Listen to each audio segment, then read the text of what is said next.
I'm going to talk a little bit about my earliest experience with moochdocking, boondocking, that time, and early life when I was just a kid,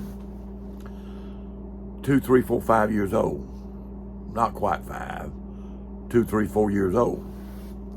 My dad was a holiness preacher.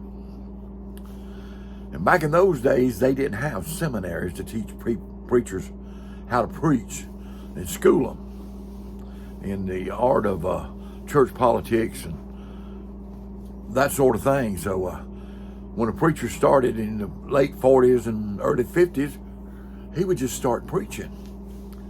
And I tell everybody, we moved every 6 months till my daddy learned how to preach. Well, that was after he started taking churches to pastor.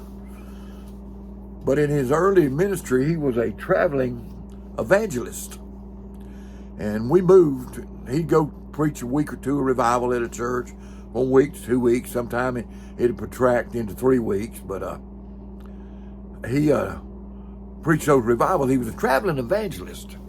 And he had Mama and him and 3 babies. Me and my older brother and my sister just younger than I am, the oldest daughter in the family, that we travel with. And he had a little old house in Panama City, Florida. But we went with him. And he was a uptown traveling evangelist for the early 50s, 51, 52, 53, 54. I think we traveled to about 55. Then my brother started school, so he took a church. And we started school at that location, and we moved about 6 months later. We moved every 6 months till he learned how to preach, is what I tell everybody. But he had a travel trailer. It was sort of one of them Shasta models. It was all aluminum outside. It didn't have no colored paint to it. It was all aluminum, but it was just about a 17, 18-foot trailer. He pulled it with a 1952 Chevrolet that he had welded the trailer hitch back on and put him some lights, hook up to it. And he would pull it around from church to church preaching.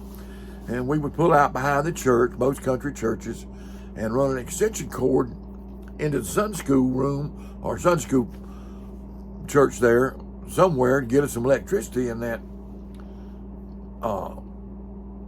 trailer to have us lights or something at night. And we'd run a water hose out from the pump. Most of them had pumps. Those churches had pumps. Spigot outside somewhere, and we'd run a water hose. He had enough water hose that you get close to the pump, close to the church, run him a water hose, and we'd have running water. Now, I didn't have a bathroom on the inside. It just had a ice box. He'd buy 25-pound blocks of ice, and it'd last a couple of weeks, in there, taking care of that block of ice. But we had refrigerator. Mama had a stove. Had one bed in there, and it was sort of low. Daddy went in and raised it up, made a bunk out of it. Him and Mama slept on the top, and us 3 babies slept under the bottom, like on the floor. They had us a good little mattress there on the floor. Made a neat cubby hole. We played outside most of the time. So he was an uptown traveling evangelist. So that was my first experience with camper living. Was way back whenever I was 2, 3, 4 years old. When I turned 5, my brother turned 6, so he had to start school. So we moved out to camper then, and Daddy got rid of his camper. Well, we traveled all over. I can remember a little old spot in the road outside of Pensacola called Ferry Pass. Daddy was preaching there a revival at the Ferry Pass Assembly, and we all had the measles in that little old trailer, and we couldn't go outside. And one of my first remembrance, one of the first things that I can remember was standing looking outside that trailer, wishing we could go outside, but we couldn't get outside in the sun. Mom wouldn't let us get outside in the sun, and kept a fan on us and kept it cool and everything. So I can remember standing there. And I can also remember taking baths with that water hose behind churches, getting ready to go to church. We'd play all day out there in the churchyard and parking lot and stuff. We'd be filthy dirty, and Mama would take us and take a little foot tub out there and put us in that foot tub and bathe us and clean us up. Everybody talks about this here new 5-gallon bucket and these here porta potties and all this kind of stuff. Well, that's nothing new back then. It's nothing. What Mama was doing was nothing new. All throughout history, if you begin to research it, people had chamber pots. Southerners called them slop jars. But there'd be a little old bucket that they would take into their bedroom chambers at night. And if they had to relieve themselves through the night, they would do it in the chamber pot or the slop bucket. And you had the ladies would urinate in it, and if they had to do the number 2, they would do the number 2 in it. They'd take it out the next day and wash it out, especially in cold weather countries. So this bucket stuff ain't nothing new. There's always been chamber pots. So if you YouTubers want to change it up, what's that guy, Bob Wells? You can ask them about their chamber pot, not their bucket. So we need to rename that to the chamber pot. But they had chamber pots and slop jars and anything, pecan, whatever you want to call it. It's been called a little bit of everything. But Mama would take a bucket, put a Piggly Wiggly sack in it, roll it down, take some newspapers. She'd keep newspapers and put 3 or 4 newspapers, folds of newspapers in the bottom of that Piggly Wiggly sack to keep it from bleeding through, from being so wet. She'd buckle it up and put it in a bucket, and Daddy would cover it up. They would cover it up. Daddy would take it off and dispose of it about every other day when he'd go to work. A lot of times he would preach till he run out of money.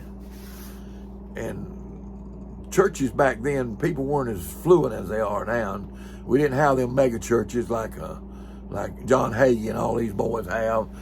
Oral Roberts was still a tent evangelist. And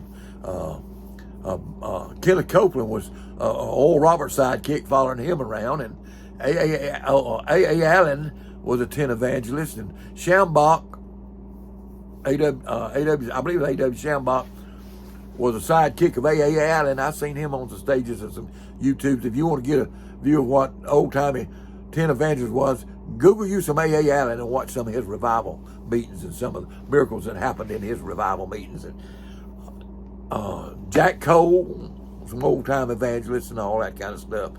But Oral Roberts in his early days and everything, they were something else. Jack Cole got arrested, or they attempted to arrest him, but they didn't arrest him down there in Miami for practicing medicine without a license, because he was praying for folks and they was getting healed by the power of God.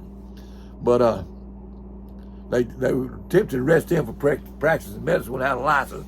But I think it got situated pretty good. Some of them old evangelists. But Daddy was a young evangelist, and he would go out to Montana out there to Daniel's Construction Company. In Pensacola, they were doing all the repair work on Montana. Mr. Thomas out there was the superintendent, and he would hire Daddy back. Daddy was a good worker, welder, pipe fitter, machine operator. Daddy would go out there and hire out to them. They knew he was going to drag up soon as he got to saved him up a little money so he'd go preach. But they were good to him, and every time he went back out there, Mr. Thomas always hired him back. And Mr. Thomas had a special place in Daddy's heart because he always looked out for him when he come out there and asked for a job. So it was a good life. We traveled. Back in those days, they had trailer parks, big trailer parks, and mobile homes. Now they call them manufactured housing. Mobile homes back then were 8 foot wide and 28, 30, 32 foot long. And people would actually move them from town to town following work. They were actual mobile homes back in the day in the early 50s and 60s. In fact, the first trailer that me and Baby Doll ever lived in, first thing we ever bought, I bought an 8 by 32 mobile home. And we hooked to it with a pickup truck and moved it with a pickup truck. You could move those with a pickup truck. It was a 2-bedroom, little old bitty thing. We got more room in this motor home than we actually had in that trailer that I bought. And we moved it with a pickup truck. Well, them guys would move them with a pickup truck. Well, in those days, they had trailer parks that they parked them in. There was one out there in Ferry Pass when Daddy would go to work out there in Montana. He would park us in his trailer park at Ferry Pass. Them people knew whenever he'd come up, they'd rent to him. And they had bathhouses and everything, just like a RV park does now. The trailer parks did. And we would bathe in that bathhouse, and Daddy would take us two boys to bathe with him, and Mama would take my sister to bathe with her. And we never got to go bathe by ourselves. Even back then, people were real guardian about their young'uns. But we went to this trailer park, and we hit the ground playing. And the first thing you got to do back in those days, you had to fight. If you wouldn't fight, everybody would run over you. Well, Daddy told us we couldn't fight, so me and my brother got out to play, and them boys jumped on us and run us back in the trailer, the old trailer of Mama. We stayed in that trailer all day, and the second day we got out to play, same thing happened. On the third day, when Daddy got in on that second day, she said, "I'm tired of these boys being in the house all day long. They can't go out and play because them boys wanting to fight them, and you told them they couldn't fight, and they won't fight." So Daddy told us, "All right, boys, y'all can fight. You can fight. The fight ban's off." So next morning, Daddy got up to work. Me and my brother went outside. We went to knocking on the door and said, "Tell them to come on out. We can play today." Daddy told us we could fight. We kept them running the house all day long. And when Daddy got home, a couple of their daddies come down there and wanted to know why he told his boys they could fight. And Daddy told them what had happened. He said, "You tell your boys they can't fight, and I'll tell my boys. You tell your boys they can't fight, and I'll tell my boys we can't fight." So we got a truce call, and we got to play outside from then on. But things were quite a bit different back in the day, you know. It was an exciting time. But I boondocked when I was an early boy. So I'm 72 years old, fixing to be 73 in a few more months. And I was 3 or 4, so my first boondocking experience was about 70 years ago. And I can still remember some of it. I remember them cold baths behind the church. That was cold. I remember looking out the door. I remember playing in the churchyard and having a good time. Hey, life was good. Life's always been good. Life's what you make it. Hey, we were poor. We still poor. Hey, but it's good to be poor in America, where even the poor people are fat. Hope you enjoyed this video. I enjoyed making it. Y'all have a good day. God bless and happy camping. Well, I made this journey with you. If you like my Papa's channel, Road Maps and Chaos, make sure to like and smash that subscribe button. We pray we'll see you in the rapture.